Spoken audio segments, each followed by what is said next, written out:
los cielos, derrama tu gloria sobre tu pueblo.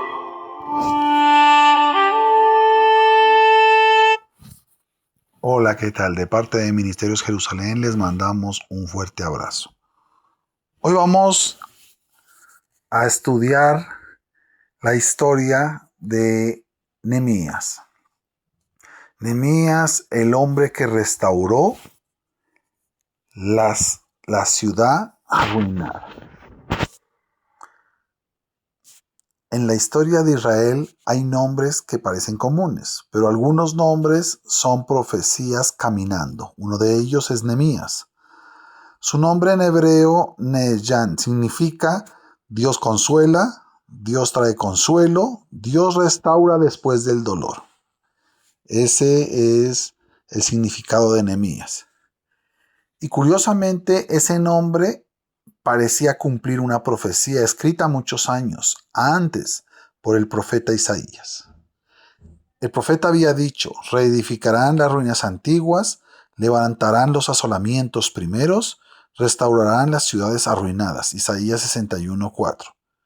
Dios estaba preparando a un hombre para cumplir esas palabras el día que Jerusalén cayó. Pero para entender la historia de Nehemías debemos viajar más de 140 años hacia atrás. El cielo de Jerusalén estaba rojo, no por el atardecer, sino por las llamas. El ejército del poderoso rey Nabucodonosor II había invadido la ciudad, año 586 a.C. Jerusalén fue destruida. El templo construido por Salomón fue incendiado. Las murallas fueron derribadas piedra por piedra, las puertas fueron quemadas y miles de judíos fueron llevados cautivos a Babilonia. La profecía de Jeremías se cumple exactamente. Esa tierra será destruida y servirán al rey de Babilonia 70 años. Jeremías 25:11. Qué triste es cuando nos alejamos de Dios, perdemos el respaldo. Este problema ya venía por el rey Salomón. Todos nos acordamos que él desvió su corazón porque él se metió en yugo desigual. El misterio del imperio que cayó en una noche. Décadas después ocurrió algo que estremeció el mundo.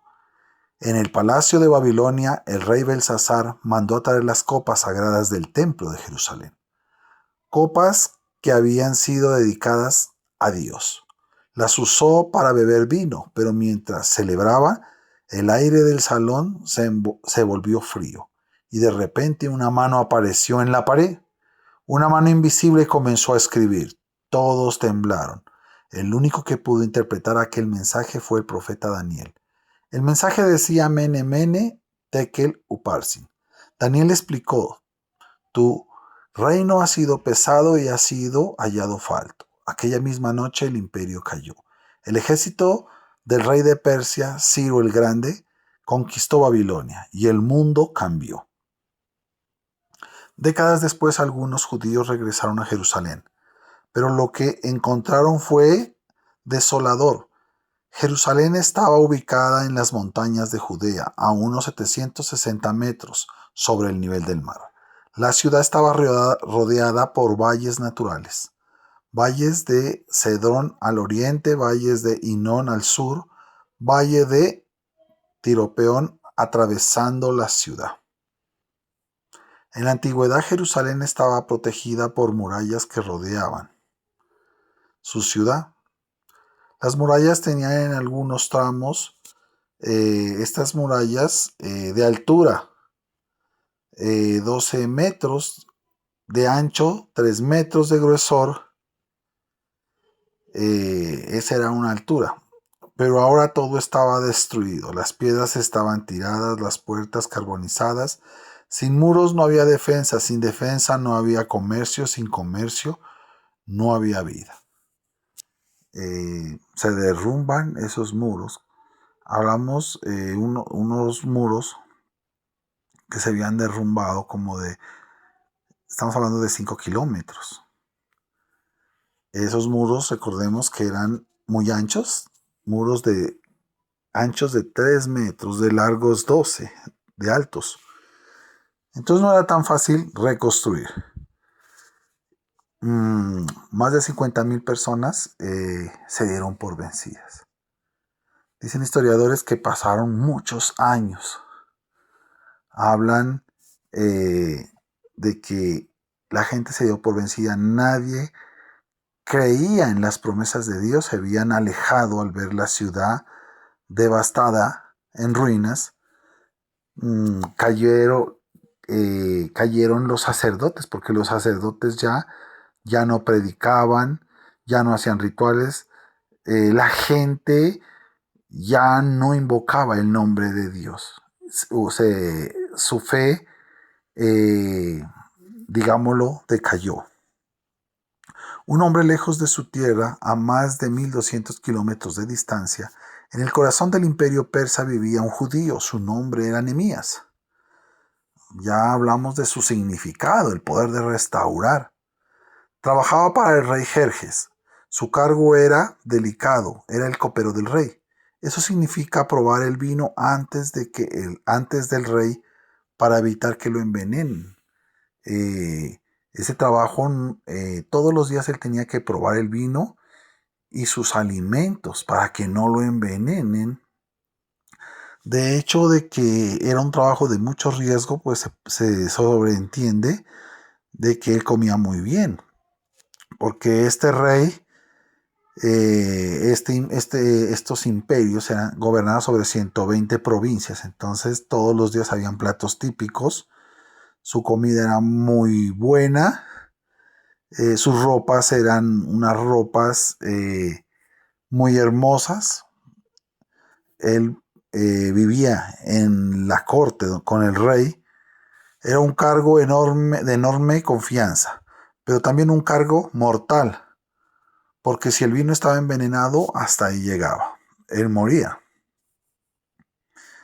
Él siempre, Nehemías, tenía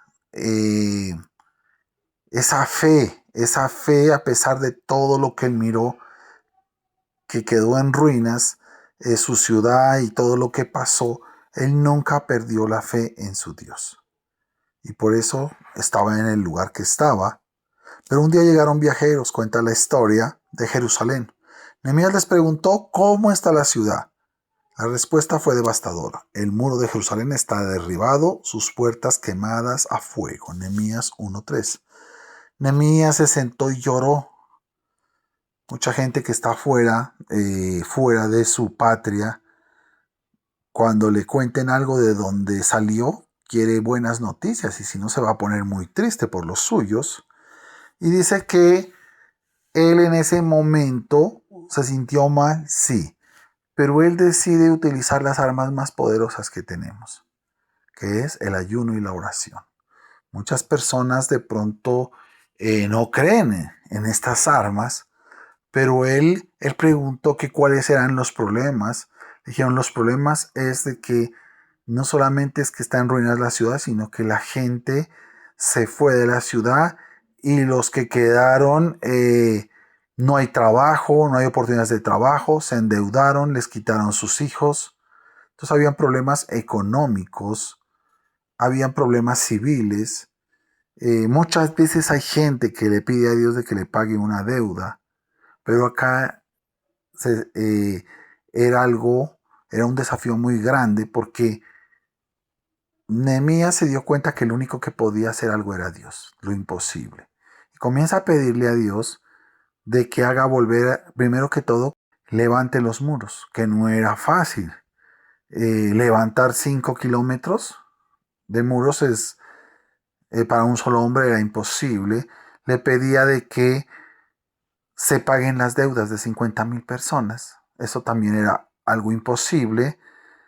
De que los liberten de sus deudas, de que arregle los problemas civiles, de que levante otra vez a los ministros que prediquen, porque la gente, de pronto ellos hacían los servicios, pero la gente ya no iba. Todo se cayó, absolutamente todo. Y le decía a Dios que levante. La Biblia dice que él decide en su corazón ayunar. ayuné y oré delante de Dios, de los cielos, dice Nehemías 1:4. Dice que él dispone en su corazón ayunar y orar durante 4 meses. Me imagino que esto, el rey se había encariñado ya con Nehemías, y si no lo hubiera mandado a matar. Cuando de pronto lo llamaron que pruebe el vino, no, que él no puede probar el vino. Y dijeron, ¿por qué? Porque está ayunando. Entonces el rey llegó y le dijo a la esposa que sí, que no había problema, iban a ver otra persona, pues si no puede probar hoy, mañana sí. Le dijo, no, es que estoy ayunando, el ayuno va para 4 meses. Al rey no le dio rabia, sino que él sintió una profunda motivación y admiración. Él dijo, ¿cómo es que este hombre ha dispuesto en su corazón ayunar durante 4 meses, abstenerse de vino y de alimentos, sabiendo que la comida real es lo más exquisito? Él miró esa fe tan grande y ya había registros. El rey sabía lo que había acontecido cuando Daniel profetizó el significado de lo que pasó cuando tocaron esas copas sagradas del templo, las mandaron a traer y se apareció esa mano y dio un juicio contra el hijo del rey Nabucodonosor. Entonces este rey sabía de que había un misterio en Dios y que era un Dios tan poderoso que le podía quitar a un rey su reino en una noche. Y él, llega a él el temor. Y cuando llega el temor al rey, el rey le habla a Nehemías y le dice que en qué lo puede ayudar. Cuando hablamos de Nehemías, él ora, él ayuna, él clama. Él estaba pidiendo por la seguridad de su pueblo, para que paguen las deudas, esas 50,000 personas, para que vuelvan otra vez de todas partes y levantar la honra hacia Dios. Y Dios comienza a actuar a través del rey. Dice que el rey le dijo, ¿en qué te puedo ayudar? Le dijo el rey, se ofreció para ayudar a este hombre. Dios utiliza a un rey. Y lo que era imposible ahora se ve posible. No necesitó a 50,000 personas, sino a uno solo. Lo triste de esta historia es que fue casi 100 años que la gente se dio por vencida y no quería nadie invocar a Dios, no querían mover ese poder de ese Dios verdadero. Muchas veces nosotros no, no movemos el poder de Dios. Acá eran 50,000, ellos tenían la Biblia, la verdad. No hablamos de que ellos eran cristianos, sino era el pueblo escogido de Israel, porque nosotros somos injerto. Pero ellos eran su pueblo físicamente verdadero. Nosotros somos una herencia, nuestra herencia es espiritual, por eso somos un injerto al olivo, al árbol que es Jesucristo, pero ellos eran, digamos, los propios, las personas más cercanas a sus promesas, pero ya no creían. 50,000 personas que no creían y solamente una persona tenía esa fe. Por eso es tan importante que nosotros seamos reales con Dios. Cuando somos reales, Dios puede hacer proezas. No necesita a muchos, necesita a uno. No solamente Dios quería solucionar el problema que tenía en este caso el pueblo de Israel. A Dios le agradó que no le pidió Nehemías algo para él. Él pedía para Israel, para su pueblo consentido, la niña de sus ojos, y pedía cosas muy grandes. El rey le dice que por qué está triste, Nehemías 2:2.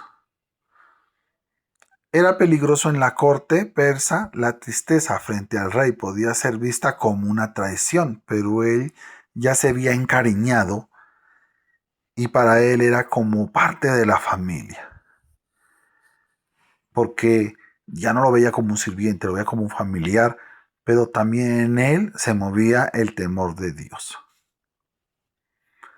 Los reyes persas conocían, se habla de el rey y su esposa.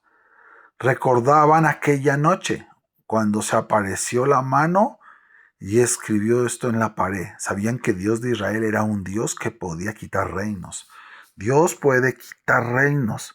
Dios puede al más humilde levantarlo y al que lo tiene todo quitárselo en una noche. Ese es el Dios poderoso que nosotros creemos y servimos.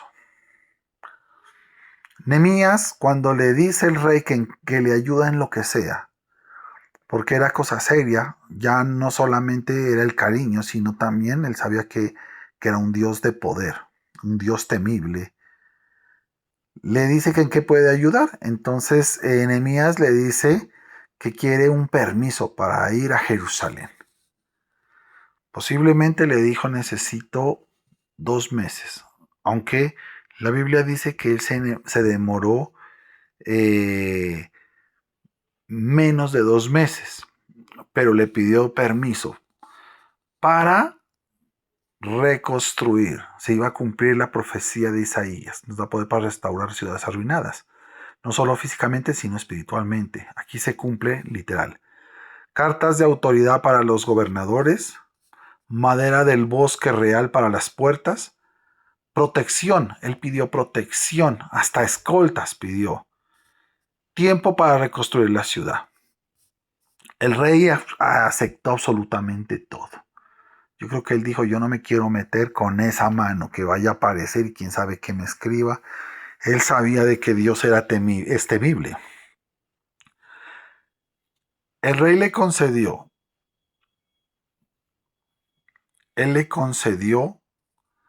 a Nehemías. La Biblia dice que cuando Nehemías comenzó la obra aparecieron enemigos. Siempre va a haber gente que se vaya en contra de las cosas de Dios. ¿Quién iba a creer de que Nehemías, con un ayuno de 4 meses y oración, iba a poder reconstruir un muro de 5 kilómetros? ¿De dónde iba a salir el capital? ¿Quién iba a creer que él podía levantar otra vez esa ciudad, tanto físicamente como espiritualmente? ¿Quién iba a creer que iba a perdonar las deudas de 50,000?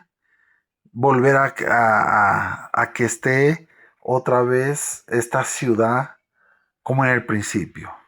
Entonces se levanta gente de su mismo pueblo que estaba ahí en contra de Nehemías, gente que no estaba de acuerdo con lo que Nehemías les decía, porque era un hombre contra 50,000, pero de los 50,000 habían 3 que estaban a cargo y ellos se levantan. Uno de ellos era Zambalá, el Horanita, otro era Tobías, el Amonita, y otro era Gesén, el árabe. Ellos usaron estrategias. La Biblia, cuando nos habla a nosotros de estos 3 enemigos que representaban la incredulidad de estas 50,000 personas, siempre que una persona quiere hacer algo para Dios, va a haber gente que va a tratar de frenarlo. Cuando usted crea en algo grande, siempre usted con Dios, porque cuando le cuentan a las demás personas siempre lo van a tratar de frenar. Dice que ellos utilizaron estrategias como la burla, que ellos les hacían burla a ellos, a Nehemías, amenazas de guerra, conspiraciones para matarlo. Cuando se habla del milagro, no solamente fueron los muros, sino el milagro fue las familias que logró la unión de ese pueblo, hacer que este pueblo se ponga de acuerdo para construir. Habló con los más influyentes para que perdonen las deudas. Logró otra vez que se levante el sacerdocio. Comenzaron a operar también ahí los orfebres ayudando, los comerciantes. Se unieron las familias para construir ese muro. Logran construir estos 5 kilómetros en un tiempo récord. Nehemías 6:15 dice que fue terminado el muro en 52 días. Lo que 50,000 personas no pudieron en 100 años, Él lo hizo en 52 días con el poder y la ayuda de Dios. Por eso es tan importante que nosotros volvamos a retomar la senda antigua y crea por favor en el ayuno, crea en la oración, crea en ese Dios sobrenatural. La verdadera restauración. Se cancelaron los abusos financieros, liberó a personas de deudas injustas, reorganizó la ciudad y volvió a poblarse Jerusalén. Entonces ocurrió algo hermoso. La profecía de Isaías comenzó a cumplirse. Isaías 61:4. Y restaurar las ciudades arruinadas. Esta historia nos enseña algo poderoso. Dios puede restaurar una ciudad. Dios puede restaurar familias. Dios puede restaurar naciones a través de la oración, a través del ayuno. Por eso, a todas las personas que me están escuchando en este momento, hoy los desafío. No importa el problema que usted tenga, Dios es el mismo Dios, es el mismo Dios de antes, es el mismo Dios de hoy. Es el mismo. Dios no ha cambiado. Si usted tiene algún problema, si usted ve algo imposible en su vida, sigamos los pasos de Nehemías. Tenemos la oración, tenemos el ayuno en lo secreto para estar pidiendo. Nehemías logra lo imposible. Cuando él regresó a donde este rey persa, este rey ya nunca más lo volvió a ver como una persona normal. Él se quedó pensando y él se dio cuenta del privilegio que tenía él al compartir la mesa, porque él pensaba que le hacía un favor a Nehemías, pero él dijo, qué privilegio que tengo al compartir mi vino, mi mesa, con este hombre. Este hombre es más poderoso que todo mi ejército. Este hombre es peligroso. Cuando después de eso Nehemías se ausentaba a orar, el rey sabía y decía, Nehemías es peligroso. No se sabe lo que esté orando, no se sabe cuándo levanta los ayunos. Es mejor tener esta conexión. Una conexión con alguien que tenga el espíritu muy fuerte de Dios es algo positivo. Acuérdese usted de David. David tenía conexión con el profeta Samuel, tenía un respaldo. Siempre en medio de las batallas que tenía David, sabía de que Samuel estaba en las montañas orando y respaldándolo. Por eso, hoy, con esta historia, yo quiero que usted se anime a creer en lo sobrenatural. Anímese a levantar oración para Dios. Anímese a ayunar. Anímese a seguir a Dios, a creer. Así como Nehemías se fue por encima de 50,000, tal vez a usted le toque irse por encima de mucha gente que es incrédula y cuando ellos le digan no se puede, usted sabe que sí se puede porque usted está con Dios. Bueno, si ha sido de su agrado esta palabra, yo quiero invitarlos hoy a hacer una oración para que se active su fe con más fuerza que nunca. Ahí donde está, cierre sus ojos y repita conmigo y diga, en el nombre de nuestro Señor Jesucristo, yo te pido perdón por todos mis pecados. Yo reconozco que soy pecador y que tú moriste en la cruz del Calvario y que resucitaste al tercer día. El que cree en Jesucristo no va a haber muerte. Amén. Bueno, ha sido un placer haber compartido con todos ustedes el mensaje de la bendita palabra de Dios. Quien les habla, el misionero. Que Dios los bendiga. Hasta la próxima.